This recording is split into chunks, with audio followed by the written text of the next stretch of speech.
에베소서 계속해서 배우고 있습니다. 6장 내용이 상당히 긴 내용으로 오병이어의 표적을 예수님께서 보여주시면서 먹는 떡을 가지고 먹는 것을 가지고서 그것을 매개로 해서 예수님께서 교훈을 해 주시는데, 예수님의 살과 예수님의 피를 먹어야 된다. 예수님의 살과 예수님의 피가 바로 생명이다. 생명의 떡이다. 영생이다. 그렇게 예수님께서 말씀을 전하셨어요. 가버나움에서 그렇게 가르치신 내용임을 요한은 기록을 하면서 예수님께서 생명의 떡이다. 예수님을 먹어야 영생이 있다. 예수님을 먹는 것은 결국 예수님께로 나오는 것이고 예수님을 믿는 것이고 그런 자에게 영생이 있다라는 것을 교훈하고 계십니다. 그런데 예수님의 이러한 가르침에 대해서 두 가지 반응이 있었음을 계속해서 오늘 말씀에서 기록하고 있습니다. 예수님을 떠난 자와 남은 자들이 있게 되었는데요. 예수님의 말씀에 대해서 제자들의 1차적인 반응은 참 이해하기가 어렵다라는 그런 반응이었어요.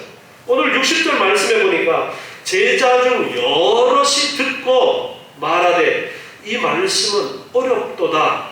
누가 들을 수 있느냐? 야, 이 말씀은 너무 어렵다. 예수님을 가까이에 따르고 있던 제자, 여기에 제자라는 것은 12제자만을 이야기하는 것이 아니라 예수님을 따라다니던 그러한 사람들을 이야기하고 있습니다. 예수님을 따라서 세례 요한의 제자들이라고 하는 것처럼 예수님에게 뭔가를 배우겠다라고 생각하고 예수님을 스승으로 랍비라고 생각하면서 따라다니는 그 무리들이 있었는데 그들을 통틀어서 제자라고 그렇게 지금 말씀하고 있는 거예요. 제자 중에 여럿이 듣고서 말합니다. 정말 이 말씀은 너무 어렵다. 오랫동안 예수님과 가까이에서 말씀을 들었던 그들조차도 이 말씀은 너무 어렵다. 예수님의 피를 먹고 예수님의 살을 먹으라니 도대체 이게 무슨 말이야? 이해하기가 어려웠습니다. 영적 진리를 설파하는 주님의 말씀에 영적 이해력이 없는 사람들은 정말 너무나 이해하기가 어려웠던 것입니다. 예수님께서는 스스로 제자들이 이 말씀에 대해서 수군거리는 것을 아셨어요. 그리고 말씀하십니다. 이 말이 너희에게 걸림이 되느냐? 이 걸림이 되느냐라는 이 원어를 살펴보면은 3인칭 단수 현재 시제를 사용을 하고 있는데요. 그 단어가 가지는 의미는 걸리게 하다, 넘어지게 하다, 죄를 짓게 하다라는 이런 의미도 있고요. 또 이러한 의미도 있습니다. 무엇을 성나게 하다, 노하게 하다, 분개시키다라는 그런 뜻도 가지고 있는 단어를 사용해서 너희에게 걸림이 되느냐, 이 걸린다라는 말씀이 이런 의미도 가지고 있는 거예요. 그래서 예수님의 말씀을 인해서 일부 군중들이 그 말씀을 듣고 걸려서 분개하고 불평을 터뜨리는, 항의하는 그런 일들도 있었음을 우리가 짐작케 하는 이 단어를 요한은 사용을 하고 있습니다. 너희 내 말 때문에 화가 나느냐? 내 말 때문에 도저히 이해가 되지 않아서 분노하고 있느냐? 이런 의미로 지금 예수님께서 말씀을 하고 있습니다. 진리의 말씀을 들을 때에 사람들은 대개 둘 중에 한 가지 반응을 보이게 마련인데요. 하나는 중심으로 회개하는 것이고 다른 하나는 베드로의 설교를 들은 오순절의 군중은 회개하는 반응을 보였었습니다. 그러나 스데반의 설교를 들은 군중들은 분개하면서 스데반을 돌로 쳐 죽였었습니다. 이처럼 진리의 말씀에는 극단적인 두 극단의 반응이 있다라는 것, 서로 반대되는 이런 반응이 있다라는 것을 우리가 볼 수 있는데, 예수님의 이 진리에 대해서도 야, 너희들이 지금 내가 말하는 이 말을 듣고서 화가 나니? 도저히 이해가 되지, 아니 무슨 이런 말이 있어? 이거는 율법에서 피도 먹지 말라 그러는데 살을 먹고 피를 먹으라고? 도저히 이해하지 못하는 그러한 사람들의 반응이 있었음을 짐작을 할 수 있는 그러한 말씀을 지금 예수님이 하고 계십니다. 너희가 이 말 때문에 걸려 넘어졌느냐? 62절에 보니까 그러면 너희가 인자의 이전 있던 곳으로 올라가는 것을 볼 것 같으면 어찌하려느냐? 인자가 이전에 있던 곳으로 올라간다. 이것은 예수님이 이전에 계속해서 계셨던 곳, 그곳을 가리키고 있습니다. 그것은 말할 것도 없이 예수님께서 창세 전부터 아버지와 함께 영광을 누리시던 하늘을 이야기합니다. 인자가 예수님 스스로를 가르쳐서 내가 이전에 있던 그 하늘로 올라가는 것을 너희가 볼 것 같으면 어찌하느냐. 지금 예수님께서 이렇게 말씀하고 계십니다. 예수님 스스로가 내가 이전에 있던 곳이 있었다. 즉 내가 이 땅에 사람으로 존재하기 이전에 이미 있던 곳이 있었고 그곳이 하늘이다라는 것을 말씀을 하시는 거예요. 그러면서 내가 다시 그 하늘로 올라가는 것을, 승천하는 것을 보게 된다면 어떨까? 너희들이 어떤 반응을 보일까? 이렇게 예수님께서 묻고 있습니다. 예수님의 승천을, 하늘로 올라가시는 그 모습을 직접 목격한다 할지라도 두 가지 반응이 있을 것입니다. 긍정적인 반응으로는 굳은 믿음을 가지는 사람들이 있을 것입니다.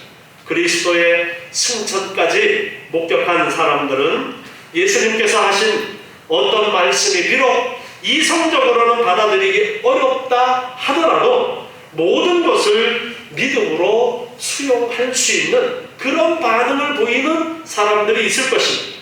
또한 부정적인 반응을 보이는 사람들도 있을 것입니다. 비록 예수 그리스도의 승천을 목격한다 하더라도 그리스도와 관련된 신비는 여전히 믿지 못하겠다. 내가 뭐 저거는 봤지만 다른 거는 나는 못 믿겠어.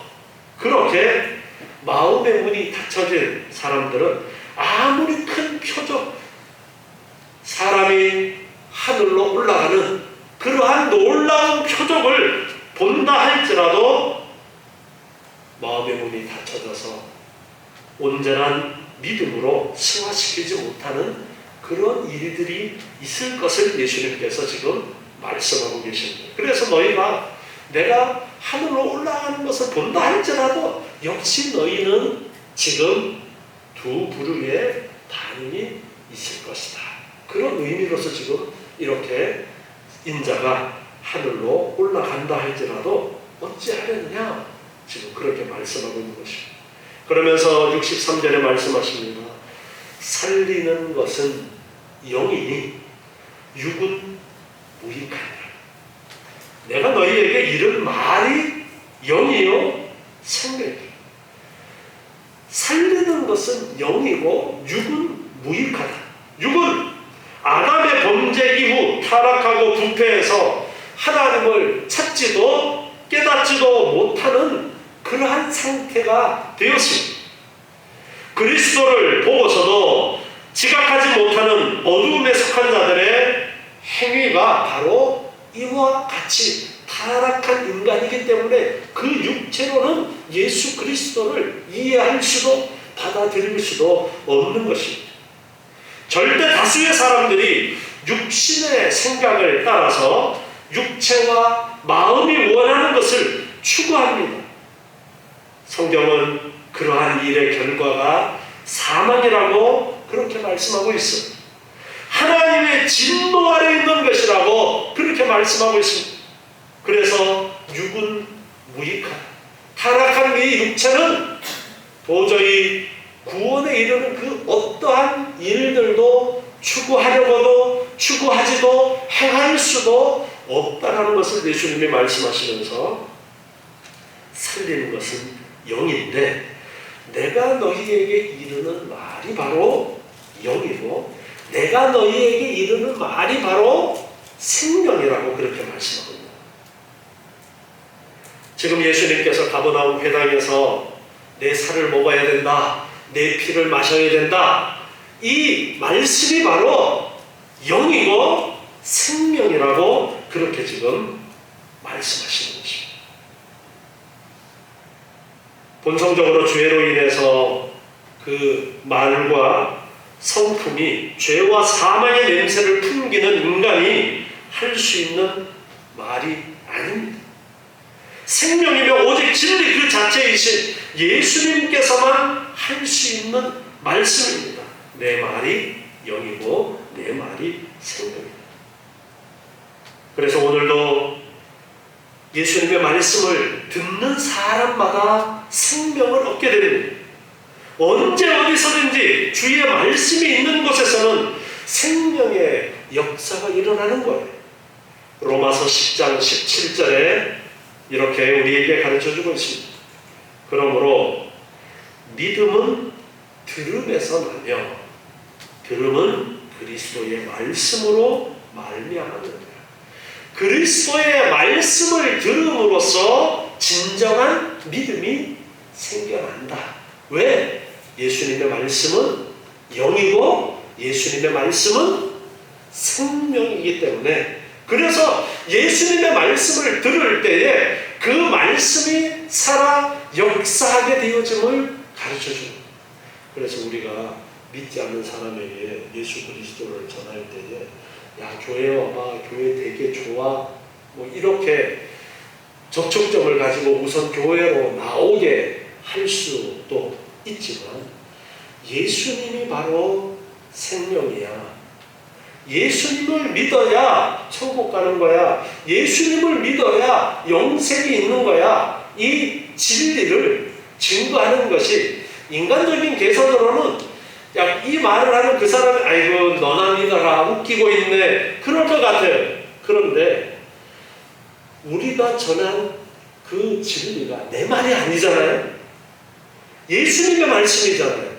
예수님의 말씀이기 때문에 그 안에서 생명의 역사가 일어나고 하나님의 성령의 역사하심 가운데 믿음으로 나올 수 있게 되어진다. 그렇기 때문에 우리가 전도할 때도 사람의 생각과 방법으로 그저 교회로 인도할 수는 있지만 정말 그에게 복음을 전한다라는 것은 교회에 나오세요 정도가 아니라 예수님이 어떤 분이신가, 내가 예수님에 대해서 올바로 알고 예수님의 말씀을 전하며 인간적인 계산은 도저히 그 사람이 예수를 믿지도 않고 교회에 나오지도 않을 것 같아요. 우리 교회에 안 나와도 그 말씀이 그 삶 속에서 언젠가 성령 하나님께서 역사하실 때에 그 말씀 속에서 생명이 되어서 영이 되어서 예수 그리스도를 믿도록 역사하는 거예요. 그래서 예수님의 말씀은 영이고 생명인 것입니다. 그래서 예수님께서 내가 너희에게 이른 말이 영이고 생명이라고 말씀하시는 것입니다. 그런데 64절에 그러나 너희 중에 믿지 아니하는 자들이 있다 그렇게 말씀하십니다. 이는 예수께서 믿지 아니하는 자들이 누구며 자기를 팔 자가 누구인지 처음부터 아심이니라. 예수님께서 예수님의 말씀이 바로 영이고 생명임에도 불구하고 여전히 예수님의 말씀을 받아들이지 않는 사람들이 있다는 것을 지금 말씀하고 있습니다. 예수님이 설교하신 내용들을 이들은 도무지 이해할 수 없었기 때문에 결국은 예수님을 버리고 떠나게 되었는데, 그 불신의 무리 가운데 가룟 유다도 포함되어져 있습니다. 그는 사도들의 수에 들기는 했어도 처음부터 믿지 아니하는 자였고 예수께서는 이미 그것을 알고 계셨어요. 그래서 누군지 처음부터 아셨다. 믿지 아니하는 자들이 누군지도 아시고 또 예수님은 팔자가 누군지도 예수님은 다 알고 계셨어요. 수많은 사람이 감동을 받고 회심하는 그러한 설교를 옆에서 같이 들었습니다. 예수님께서 행하시는 놀라운 표적들을 가장 가까이에서 지켜보았어요. 누가요? 가룟 유다가요. 그리고 예수님을 따라다니는 많은 제자들이. 그런데 가룟 유다는 예수님을 믿지 않았습니다. 예수님을 오히려 팔아버렸어요. 왜 그러한 일이 일어나게 되어지는 것일까? 그것은 가룟 유다 그 사람이 택함을 받지 못했기 때문에 그렇습니다. 예수님을 만난다고 모두가 믿음을 가지게 되는 것은 아닙니다. 오직 창세전에 하나님에 의해서 선택되어 예수님을 영접한 사람들만 이 특권에 들어가게 되어지는 것입니다. 그래서 예수님께서 65절에 말씀하십니다. 또 가라사대 이러함으로 전에 너희에게 말하기를 내 아버지께서 오게 하여 주지 아니하시면 누구든지 내게 올 수 없다 하였노라. 많은 사람들이 있었지만 많은 사람들이 믿지 않게 되어지는 그러한 예수님 당시의 그 상황을 이야기하면서 왜 그러냐 하니까 내 아버지께서 오게 하여 주시지 않으면 누구든지 내게 올 수 없다. 하나님의 택하심의 은혜가 없다면 그 누구도 예수님을 믿을 수 없는 것입니다. 앞에 37절과 44절에서도 이미 이 말씀을 반복해서 말씀하셨습니다. 인간의 구원에 있어서 성부 하나님의 부르심이라는 것은 절대적인 거예요. 하나님이 부르지 아니하시면 믿을 수가 없는 거예요. 왜 가룟 유다가 예수를 믿지 못했느냐? 성부 하나님께서 택하시고 부르시는 은혜가 없었기 때문에 믿지 못했던 겁니다. 우리 주변에 많은 사람들이 왜 예수를 믿지 않을까? 그 중에는 택함을 받지 못해서 앞으로도 죽을 때까지 예수 그리스도를 영접하지 않고 죽게 되는 사람들도 있고, 하나님의 택하심은 입었지만 아직 부르심을 받지 못해서 아직까지 그에게 구원의 은혜가 나타나지 않는 그러한 경우도 있습니다. 우리는 누가 택함을 받은지 알지 못하기 때문에, 그래서 예수 그리스도의 말씀을 전하는 거예요. 전하면 그 속에 역사가 일어납니다. 택하심의 은혜 가운데 불러주시는 하나님의 은혜의 때가 있어요. 그 때가 되면 그가 예수 그리스도께로 나오게 되어지는 것입니다. 여기 분명하게 아버지께서 오게 하여 주지 아니하시면 누구든지 내게 올 수 없다, 그렇게 말씀하십니다. 하나님께서 오게 하여 주시지 아니하시면 바로 성부 하나님의 선택하심과 부르심이 없이는 그것이 되어지지 않음을 가르쳐 주시는 거예요. 로마서 8장 29절 말씀을 보면은요, 로마서 8장 29절에 하나님이 미리 아신 자들로 또한 그 아들의 형상을 본받게 하기 위하여 미리 정하셨으니 이는 그로 많은 형제 중에 맏아들이 되게 하려 하십니다. 자, 30절 우리 같이 읽겠습니다. 또 미리 정하신 그들을 또한 부르시고 부르신 그들을 또한 의롭다 하시고 의롭다 하신 그들을 또한 영화롭게 하셨느니라. 아멘. 정하신 자들을 부르시는 부르심이 있음을 분명하게 가르쳐주고 계십니다. 그렇다면 진정한 믿음을 가지지 않는 사람들은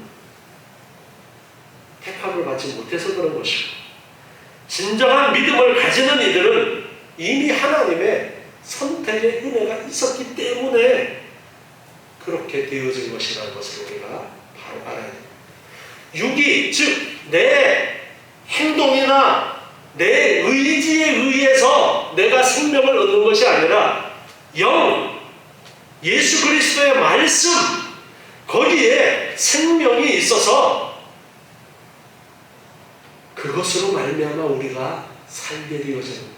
하나님의 택하심과 부르심과 예수 그리스도의 말씀을 통한 우리를 부르시는 그러한 과정, 그리고 그 말씀에 응답하고 예수 그리스도께로 나오고 예수 그리스도를 믿는 그 사람들이 진정 영생의 축복을 누리는 사람들이 되어지는 것입니다. 예수님께서 이런 말씀을 하시니까 66절에 보니까 이러므로 제자 중에 많이 물러가고 다시 그와 함께 다니지 아니하더라, 그렇게 기록하고 있습니다. 제자 중에 많이 물러갔다. 누가복음 6장 17절 말씀에 보면요, 누가복음 6장 17절에 예수께서 저희와 함께 내려오사 평지에 서시니 그 제자의 허다한 무리와, 자, 제자의 허다한 무리라고 하고 있습니다. 그리고 또 예수의 말씀도 듣고 병고침을 얻으려고 유대 사방과 예루살렘과 및 두로와 시돈의 해안으로부터 온 많은 백성도 있더라. 자, 두 부류를 이야기하고 있습니다. 제자의 허다한 무리와 말씀도 듣고 병도 고치려고 온 많은 백성들, 이렇게 두 부류를 이야기하면서 제자의 허다한 무리가 있었다라는 것을 기록하고 있습니다. 그러니까 오늘 6장, 요한복음 6장 66절 말씀에 이러므로 제자 중에라고 하는 이 제자들은 바로 제자의 허다한 무리라고 말할 수 있는 거예요.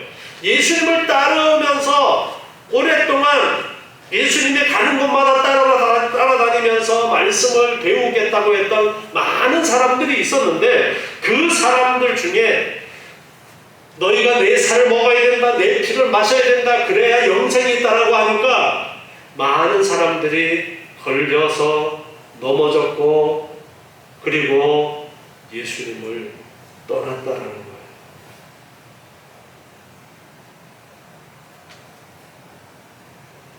많은 사람들이 떠나버렸습니다.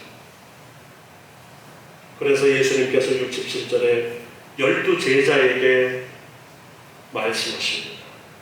너희도 가려느냐? 너희도 다른 무리들처럼 가려느냐?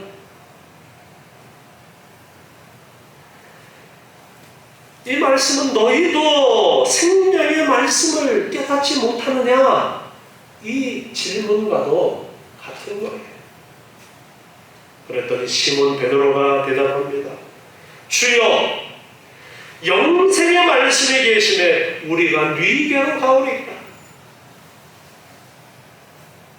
베드로의 유명한 신앙 고백인데요, 그러나 이것은 그의 개인적인 생각이라기보다는 제자들을 대표해서 답변한 것으로 볼 수가 있습니다.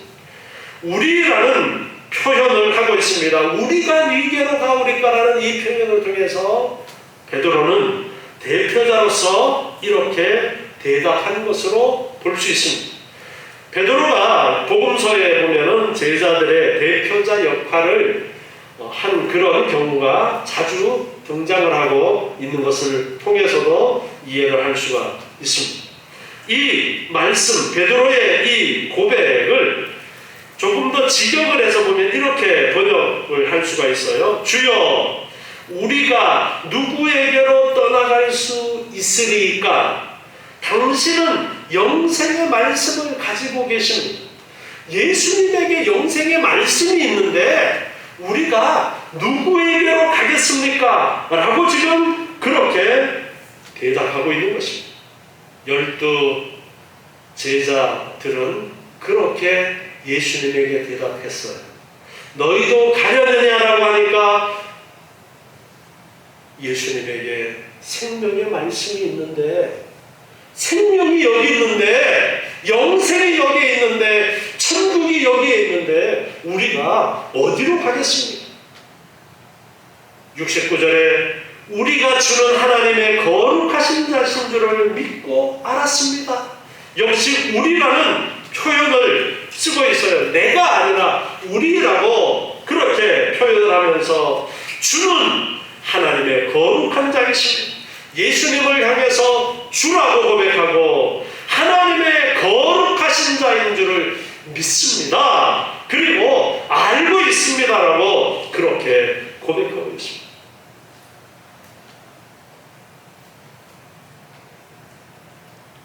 물론 이 베드로의 고백에 예외되는 한 사람이 있었을 것입니다. 바로 가롯 유다입니다.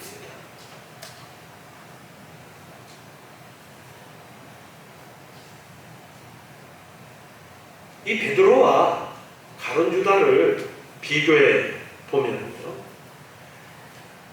둘 다 한때 모두 예수님을 배반했어요.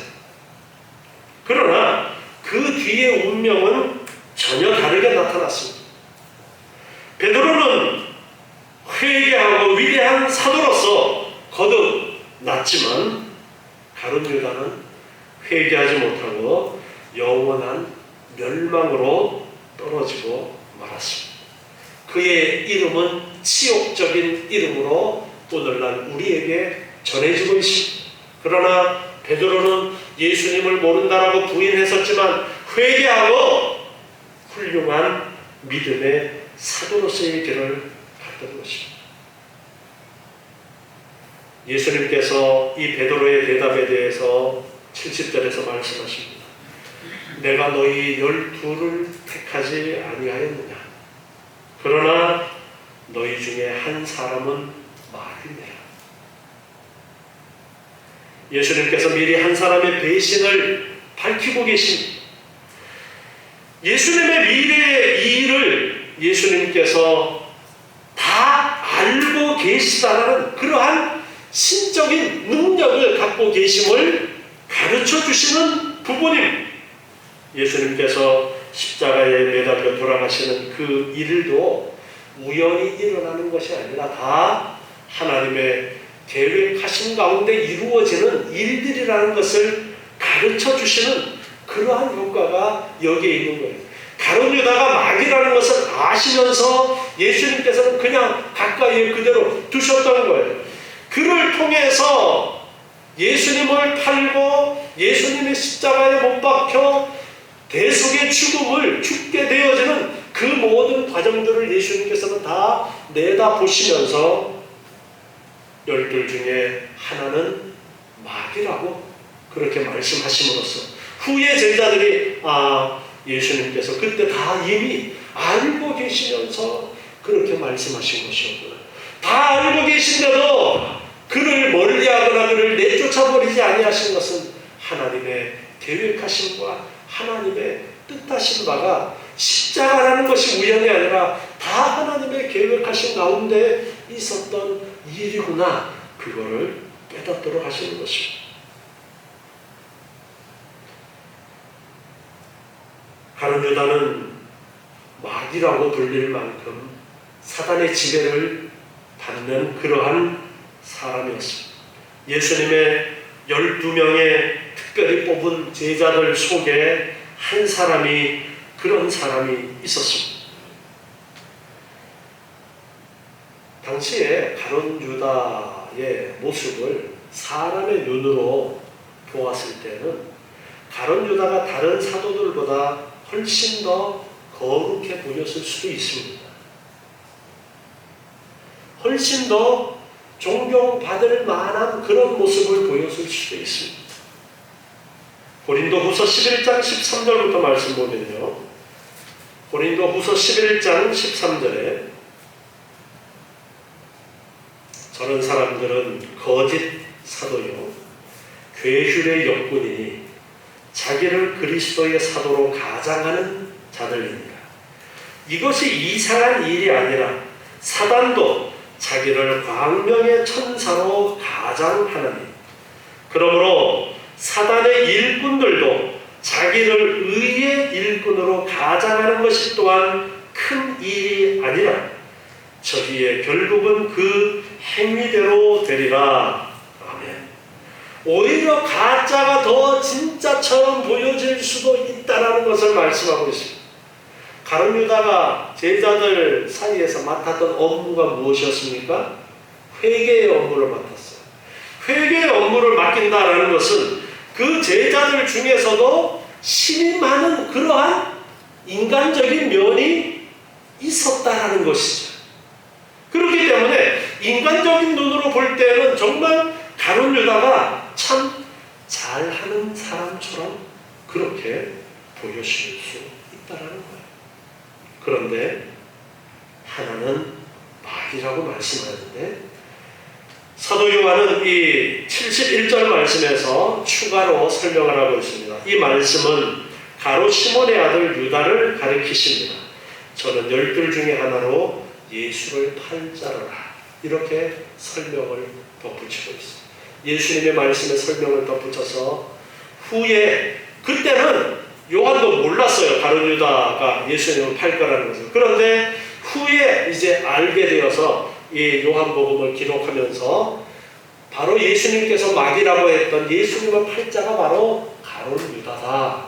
그렇게 지금 기록하고 있습니다. 요한복음 12장 6절에 보면요. 가룟 유다에 대해서 말씀하고 있는데요. 요한복음 12장 6절에 보니까 이렇게 말하면 가난한 자들을 생각함이 아니요 저는 도적이라 돈 괴를 맞고 거기 넣는 것을 훔쳐가미러라. 아멘. 가룟 유다가 회개를 맡고 있었는데 그가 회개를 맡으면서 거기에 들어오는 헌금을 자기 주머니에 집어넣는 그런 도적이었다라는 것을 말씀하고 있습니다. 그러니까 가룟 유다는 애초부터 예수님의 12 제자에 들어와서 예수님 옆에서 있으면서 예수님을 따라다녔던 목적이 무엇인 거예요? 돈이었던 거예요. 헌금 들어오면 그 중에 얼마 이렇게 닦아놨는데 그것이 목적이었던 거예요. 나중에 예수님을 팔게 되는 그 장면도 보면요, 예수님이 내가 이제 죽어야 된다라고 말씀하니까 야 그렇다면 더 이상 예수님 옆에 있어봤자 앞으로 돈 생길 것이 없겠네 이렇게 계산이 딱 되니까 야 그렇다면 마지막으로 더 이상 황금알을 낳지 않으니까 어떻게 해야 돼요? 통째로 팔아버려야지 하고 예수님을 팔아넘겼던 거예요. 가룟 유다는 하나님의 택하심을 받지 못했기 때문에 그는 마음속에 온전히 예수 그리스도를 보면서 야 저 돈덩어리 그렇게만 보고 있었다는 거예요.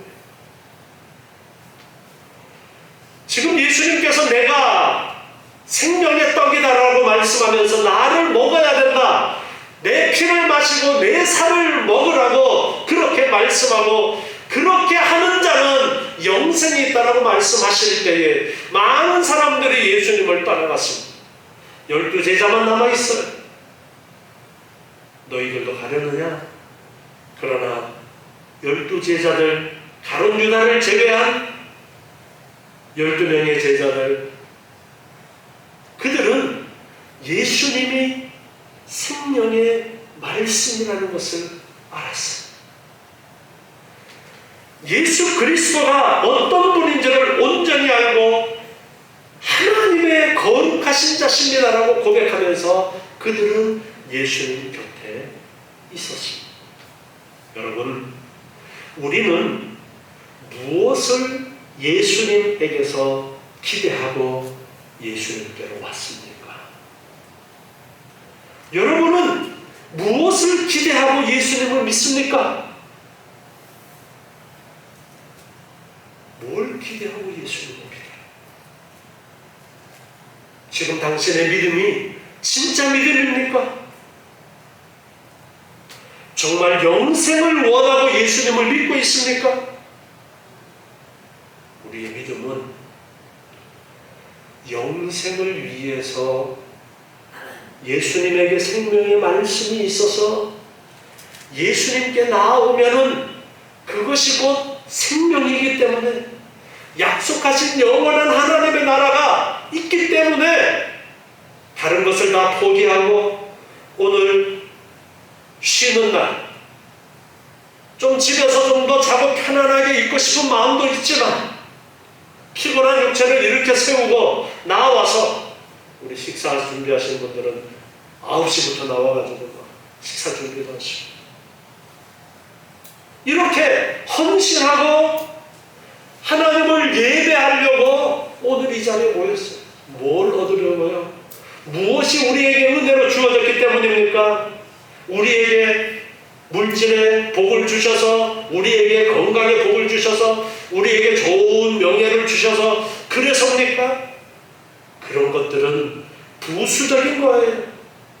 우리는 영생을 바라보고 생명이 예수님에게 있기 때문에 그래서 이 자리에 나오셔야 되는 거예요. 그것이 아니라면 여러분의 믿음은 가짜 믿음일 수 있습니다. 그것이 아니라면 여러분은 언제 교회를 떠나고 예수를 떠날지 몰라요.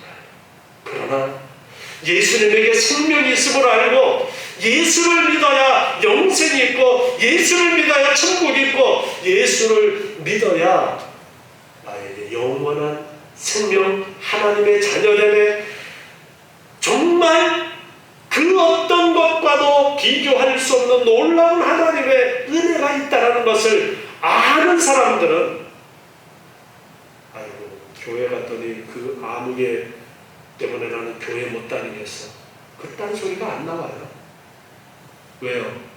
생명의 말씀을 보고 내가 예수를 믿기 때문에, 아무개 보니까 참 안타까워, 그를 위해서 기도해야지, 이렇게 반응이 나오지, 아무개 보기 싫어서 교회 나 안 갈 거야. 여러분, 온전한 믿음을 가지시기 바랍니다. 하나님의 택하심의 은혜 가운데 있기를 저는 기대합니다. 하나님의 택하심으로, 그리고 부르심으로 오늘 여기에 나오신 줄 믿습니다. 여러분들은 이제 그 어떤 것에도 흔들리지 마세요. 왜요? 예수 안에 생명이 있기 때문에, 예수님이 바로 영생이기 때문에, 예수님이 바로 천국이기 때문에 오직 예수 그리스도만 바라보고 살아가시는 여러분 되시기 바랍니다. 기도하겠습니다. 하나님 감사합니다. 오늘도 주신 이 말씀을 통해서 저희의 믿음이 진실된 믿음으로 오직 예수 그리스도만 바라보는 믿음의 삶이 되기를 소원합니다. 저희의 연약함을 도와주시고, 아버지 하나님, 온전히 예수 그리스도 안에 있는 그 생명이 저희의 것이 되게 하여 주시옵소서. 주님께서 준비하신 하나님의 나라가 저희의 것이 되게 하여 주시옵소서. 아버지 하나님, 날마다 하나님의 나라 백성으로서 주님과 함께하는 기쁨이 넘치고 감사가 넘치는 저희의 삶이 되게 하여 주시옵소서. 예수님의 이름으로 기도드리옵나이다. 아멘.